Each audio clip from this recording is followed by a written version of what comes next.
شات ناسورو زخمونو د درملنې لپاره ګټوره ماده ده چې شاته ځینې خلک ګبین یا څوک ورته اصل وایي. لاندې سور د سبسکرایب نشان ووایئ، په خوا کې د بیل یا ګنټې نشان باندې کلیک وکړئ او دا ویډیو در سره شیر کړئ. شات چې د میکروب ضد خاصیت لري، د پخوا زمانې را په دې خوا په صنعتي طب کې د زخمونو د درملنې لپاره څخه ګټه اخیستل کیږي. څېړنې وایي چې شات د ناسورو زخمونو د درملنې لپاره ګټوره ماده ګڼل شوې ده چې د انټي بایوټیک په وړاندې د بکتریاوو مقاومت له منځه وړي.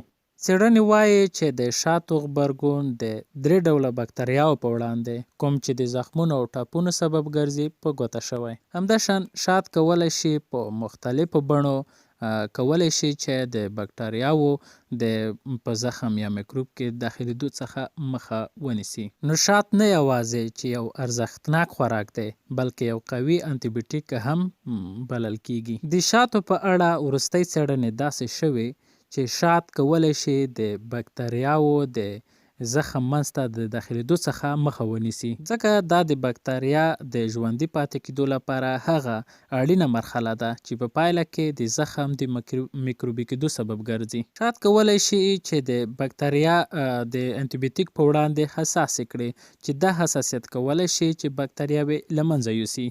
څېړنې دا هم ښایي چې د انټي بایوټیک په استعمال سره په څنګ کې که شات هم استعمال شي نو ډېره ګټه لري، ځکه د بکتریاوو د منځه وړلو لپاره ډېره ګټه لري. نو هیله کوم چې ویډیو مو خوښه شوې وي، که خوښه مو وي لایک کړئ، که کومه پوښتنه لرئ کمنټ یې کړئ او دا ویډیو در سره شیر کړئ. د ویډیو کتلو څخه مننه.